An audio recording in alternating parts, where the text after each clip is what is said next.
Good morning, students.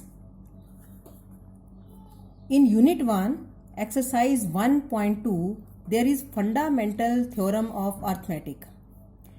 पहले इसकी definition सुनिए क्या है. Every composite number can be expressed or you can say factorized as a product of primes, and this factorization is unique apart from the order in which the prime factors occur. मतलब कोई भी अगर आपके पास composite number है उसका prime factorisation करते हो तो वो एक यूनिक है, लेकिन उसमें ये नहीं है कि आपको उसका ऑर्डर जो है वो डिफरेंट हो सकता है. जैसे मैंने आपको एक एग्जांपल बताया है कि ये 32760 इसका प्राइम फैक्टराइजेशन है 2 की पावर 3, 3 की पावर 2, 5, 7, 13. ठीक है, इट इज़ यूनिक. लेकिन ध्यान ये रखना है कि अगर हम इसको आगे ये भी लिख सकते हैं 5 पहले फिर 7 और फिर 13, तो आगे पीछे कर देंगे तो उसको हम ऐसे इससे अलग नहीं समझेंगे. मतलब ये इसीलिए है except for the order of its. अगर हम ऑर्डर को एक साइड पर रख दें तो फैक्टराइजेशन जो है, prime factorisation of any composite number is always unique, एक ही तरह का होगा. ठीक है, और इसमें this is called the fundamental theorem of arithmetic. उसको कोई बदल नहीं सकता कि जो फैक्टर्स आए हैं वही फैक्टर आएंगे, चाहे कैसे भी उसको आगे पीछे करके कर लो. ठीक है, मैं आपको छोटा सा एग्जांपल लेके दे देती हूँ. जैसे मान लीजिए मैं यहाँ पर एक कोई भी क्वेश्चन, जैसे मान लीजिए रफली इसको कर रही हूँ. जैसे मान लीजिए मैं एक ले रही हूँ 270 ले रही हूँ मान लीजिए. ठीक है, इसका प्राइम फैक्टराइजेशन करते हैं 2 1 3 5. ठीक है, फिर 3 पर करें 3 4 5, फिर 3 पर ये 15, फिर 3 पर ये 5 और फिर ये 5 पर 1. इसका प्राइम फैक्टराइजेशन क्या बना 2 इंटू 3 की पावर 3, क्योंकि 3 बार है ये, और इंटू 5. ये इसका प्राइम फैक्टराइजेशन है. ये इसी तरीके से बनेगा. हाँ, ये अलग बात है कि हम इसको ऐसे भी लिख सकते हैं 5 इंटू 2 इंटू 3 की पावर 3, तो वो अलग नहीं बना है, तो यही सेम. तो इसलिए ये क्या है, प्राइम फैक्टराइजेशन जो है वो किसी भी तरीके से अगर आप 5 पहले कर लोगे तब भी यही बनेगा. तो this prime factorisation is unique. ठीक है, this is the fundamental theorem of arithmetic. अब आ जाइए आप एक्सरसाइज 1.2 पर. बहुत सिंपल, आप बहुत छोटी क्लासेस से भी करते आ रहे हो. प्राइम फैक्टराइजेशन क्या है, एलसीएम और एचसीएफ निकालना क्या है. पहले क्वेश्चन में express each number as a product of its prime factors. तो प्राइम फैक्टर बनाने हैं, आपको एक पार्ट में करके दिखा देती हूँ. इसमें मान लीजिए फर्स्ट पार्ट में ले रही हूँ 3825. इसका प्राइम फैक्टराइजेशन करना है. पहले देखो 2 पर ट्राई करते हैं, लेकिन 2 पे ये ऑड है तो नहीं जाएगा. फिर 3 पर 1 2 7 5. ठीक है, फिर ये 3 पर गया 4 2 5, फिर ये 6, फिर ये 3 पर नहीं जाएगा. कैसे चेक किया मैंने, 4 और 5 9 और 2 11. 11 इज नॉट डिविजिबल बाई 3, तो अब ये 5 पर जाएगा. 5 8 जार 2, 5 5 जार, फिर ये 5 पर, फिर ये 17 और ये 17 पर. तो इसका प्राइम फैक्टराइजेशन क्या हो गया, 3825 इज इक्वल टू 3 की पावर 2 इंटू 5 की power 2 into 11. This is the prime factorisation of 3825. Is it clear? हाँ जी ना. ये बाकी आपके ये 5 पार्ट्स हैं, आप अपने आप कर लेंगे, सिर्फ प्राइम फैक्टर्स जैसे आप अर्लियर क्लासेस में करते रहे हैं. उसके बाद है एलसीएम और एचसीएफ निकालना है आपने, और ये वेरीफाई करना है कि HCF into LCM is equal to product of 2 numbers. ये आपने पहले क्लासेस में किया हुआ है कि फर्स्ट नंबर, अगर आपको 2 नंबर्स का निकालना हो, first number into second number is equal to LCM into HCF. ये आपने पहले भी कर रखा है. ठीक है, अगर 2 नंबर्स का एलसीएम और एचसीएफ निकालना हो तो फर्स्ट नंबर, दोनों नंबर्स का मल्टीप्लिकेशन किसके बराबर होता है, एलसीएम एंड एचसीएफ के मल्टीप्लिकेशन के बराबर. तो मैं आपको इसमें क्वेश्चन नंबर इसका जैसे सेकंड का एक पार्ट ले लेती हूँ. सेकंड का second part I am taking the question number 2 second part. First number आपको दिया हुआ है 510, सेकंड नंबर आपको दिया हुआ है 92. अब इनका प्राइम फैक्टराइजेशन किया 510 का और 92 का. 500 का ये 2 पर गया पहले 255, फिर ये गया 3 पर 3 8 जार और 3 5 जार, फिर ये गया 5 पर और ये 17 और ये 17 पर गया. इधर से 2 पर 46, 2 पर 23, 23 को 1 से. अब मतलब 510 किसके बराबर आ गया, 2 इंटू 3 इंटू 5 इंटू 17, और 92 किसके बराबर आ गया, 2 इंटू 2 इंटू 23. अब निकालना है इसका एचसीएफ और एलसीएम. एचसीएफ और एलसीएम का दूसरे तरीके भी होते हैं, लेकिन इसमें आपको प्राइम फैक्टराइजेशन ही कहा है. तो एलसीएम क्या, पहले हम निकालते हैं एचसीएफ. एचसीएफ क्या है, जो कॉमन फैक्टर होता है इसमें. देखो ये 2, सिर्फ 2 है इसमें, और कोई होता तो वो भी ले लेते हैं हम. तो एचसीएफ क्या आ गया यहाँ पर 2. अब आ जाइए एलसीएम। एलसीएम कैसे निकालते हैं, जितने भी फैक्टर्स हैं उनको लिख लो पहले यहाँ पर। जैसे यहाँ पर एक 2 भी है, 3 भी है, 5 भी है, 17 भी है, 23 भी है, सारे फैक्टर्स लिखने हैं। अब देखना है कि इनकी पावर क्या आएगी। इसमें 2 की पावर 1 है, इसमें 2 की पावर 2 है, तो इसमें ज़्यादा वाली लेनी है, एचसीएफ में कम वाली लेनी है, और जो कॉमन हो, एचसीएफ में फ़र्क क्या है, कॉमन वाली लेनी है, और एलसीएम में सारे लेने हैं।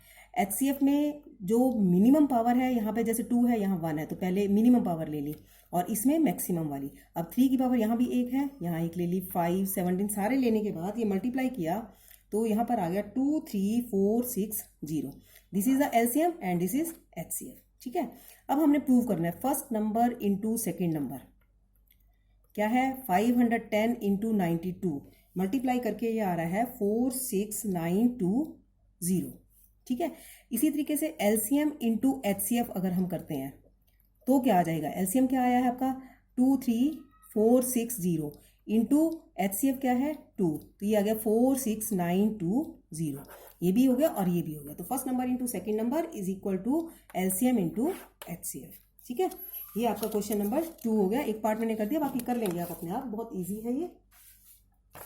अब आ जाइए क्वेश्चन नंबर 3 पर। क्वेश्चन नंबर 3 में इसमें भी क्या करना है, एलसीएम और एचसीएफ निकालना है बाय प्राइम फैक्टराइजेशन मेथड। तो मैं इसमें आपको एक पार्ट कर देती हूँ, थर्ड का फर्स्ट पार्ट। 12, 15 और 21। ठीक है, इसके प्राइम फैक्टर्स बनाएंगे तो 2 इंटू 2 इंटू 3 करके देखो, 2 इंटू 2 4 इंटू 3 12। ठीक है, ये हो जाएगा 3 इंटू 5 और ये हो जाएगा 3 इंटू 7। अब की बार 3 नंबर्स का आपको एचसीएफ निकालना है। तो एचसीएफ तरीका वही है, एचसीएफ क्या है, सभी में जो कॉमन फैक्टर है, जो सभी में। अब यहाँ देखो ये जो है 3 जो है वो सब में कॉमन है, तो एचसीएफ क्या आ गया 3। ठीक है, अब निकालना है एलसीएम। एलसीएम क्या आता है, एलसीएम में सभी फैक्टर्स, यहाँ पे 2 है 2 भी लिख लो, और 3 भी, और 5 भी, और 7 भी। अब इनकी पावर देखनी है, 3 यहाँ पे एक पावर है, यहाँ एक पावर है, यहाँ एक पावर है, तो एक ठीक है। यहाँ भी 1 1 है, 2 की पावर यहाँ 2 है, तो हम इसकी 2 की पावर 2 ले लेंगे, और इन सबको मल्टीप्लाई करके जो आंसर आ जाएगा दैट विल बी 420। ठीक है, एचसीएफ 3 आ गया, एलसीएम 420। इसी तरीके से बाकी दोनों पार्ट्स हो जाएंगे थर्ड क्वेश्चन के। अब आ जाइए फोर्थ। एचसीएफ फर्स्ट नंबर ये है, सेकंड नंबर ये है, एचसीएफ ये है, और आपको एलसीएम निकालना है। तो वही फार्मूला लगा के एचसीएफ इंटू एचसीएफ, हमारे पास क्या है, फर्स्ट नंबर, सेकंड नंबर, और क्या दिया हुआ है, एचसीएफ। क्वेश्चन नंबर 4 में फर्स्ट नंबर 306, सेकंड नंबर 657, और एचसीएफ क्या है 9। तो एलसीएम कैसे आए, क्योंकि LCM into HCF you have done first number into second number. अब एलसीएम यहाँ पर HCF, LCM as it is into HCF 9 is equal to 306 into 657। तो LCM is equal to 306 into 657 divided by 9। जब इसको काट देंगे 9 3 जार और 9 4 jar, और इसको काटने के बाद जो मल्टीप्लाई करने के बाद आएगा 22338। ठीक है, तो इसका फार्मूला एक ही है, 2 अगर नंबर हो सिर्फ, लेकिन ये 2 नंबरों के केस में होगा LCM into HCF is equal to first number into second number. ठीक है, अब आ जाइए क्वेश्चन नंबर 5।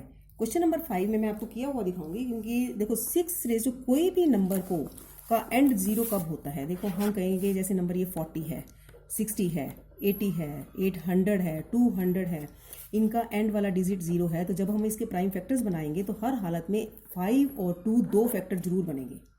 ठीक है, उससे ज़्यादा जरूर बन सकते हैं, 5 की पावर्स भी बन सकते हैं, 2 की पावर्स भी बन सकते हैं, कोई और भी प्राइम फैक्टर आ सकता है, लेकिन एक एक फैक्टर ये जरूर होना चाहिए। ठीक है, अगर हमारे पास किसी नंबर के ऐसे फैक्टर 2 नहीं बनते हैं, एक एक जरूर होना चाहिए, तो वो क्या है, कभी भी एंड विद 0 नहीं हो सकता। अब आपका क्वेश्चन यही है, 6 raise to the power n।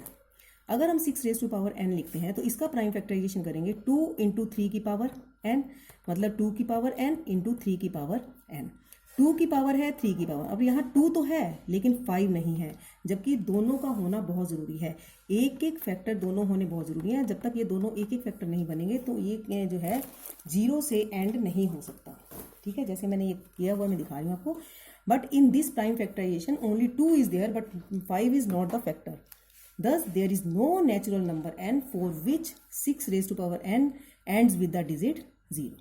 अब आ जाइए question number next, question number 6 sorry. इसमें आपको दो नंबर दिए हुए हैं 7 इंटू 11 इंटू 13 प्लस 13। एक तो ये है, एक नंबर ये यहाँ से है। इसको प्रूव करना है कि ये कॉम्पोजिट है। कॉम्पोजिट कब नंबर होता है? जब वो प्रोडक्ट ऑफ 2 और मोर नंबर्स होता है, 2 या 2 से ज़्यादा नंबरों का प्रोडक्ट हो लेकिन उसमें 1 फैक्टर ना हो, अदर देन 1 2 फैक्टर्स हों कम से कम। तो इसमें से हमें क्या है, देखो एक नंबर ये बन गया, प्लस और माइनस से नंबर अलग होते हैं। 13 मैं इसमें से कॉमन ले रही हूँ, अंदर क्या बच गया 7 इंटू 11 प्लस 1, तो कितना 13 इंटू 77 प्लस 1 78। तो it is a product of 2 numbers other than 1, so it is a composite number. तो दूसरा भी पार्ट मैं आपको किया हुआ दिखा रही हूँ। इसमें आपका एक नंबर ये है और एक ये है, दोनों में से 5 कॉमन लिया, एक नंबर ये बन गया और एक ये बन गया। तो it is the product of 2 और more factors other than 1, so it is also composite number. The next one is last question. There is a circular path around a sport field. Sonia takes 18 minutes and Ravi takes 12 minutes. ठीक है, जैसे वो शुरू कर रहे हैं चलना, एक सर्कुलर पाथ है, यहाँ से दोनों इकट्ठे शुरू किए, वो पूरा घूमने में 18 मिनट लेता है एक बच्चा, और दूसरा बच्चा जो है 12 मिनट में लेता है। तो यहाँ से इकट्ठे शुरू हुए तो वो घूमते रहते हैं और वो कितने मिनट के बाद दोबारा मिलेंगे। तो इसके लिए क्वेश्चन क्या आएगा, एलसीएम दोनों का निकालेंगे। देखो मैं आपको एक बार ट्राई करके बताती हूँ। 12 मिनट्स वाला जो है 3 चक्कर लगाएगा, देखो एक चक्कर में क्या होगा 12 मिनट्स, 3 राउंड्स में वो 36 मिनट्स लगा रहा है, और ये 2 राउंड्स में 36, तो बराबर लग गए। आखिर 2 चक्करों के, इसके 2 चक्करों के बाद और इसके 3 चक्करों के बाद ये दोनों इकट्ठे मिलेंगे, लेकिन हमें निकालना है टाइम को, कितने टाइम के बाद मिलेंगे। तो इन दोनों का हम एलसीएम जब निकालेंगे तो ये जैसे 2 9 जार 2 6 जार 3 3 जार 3 2 जार 2 3 जार 6 3 जार 18 2 जार 36। तो LCM of these 2 numbers will be the required time. ये मैंने यहाँ किया हुआ है। We want to find after how many minutes they will met again. तो एलसीएम आ जाएगा 18 is equal to 2 into 3 into 3 12 इसका, और एलसीएम जो है 2 इंटू 2 2 की पावर 2 एंड 3 की पावर 2 मल्टीप्लाई करके आंसर जो है वो दैट इज 36 मिनट्स। ठीक है, now you can complete your exercise, complete exercise number 1.2। Thank you. This is your exercise 1.2। Video को पॉज करके भी आप सारे क्वेश्चंस को सॉल्व कर सकते हो। ठीक है, ये आपका पूरी डेफिनेशन समेत। Thank you.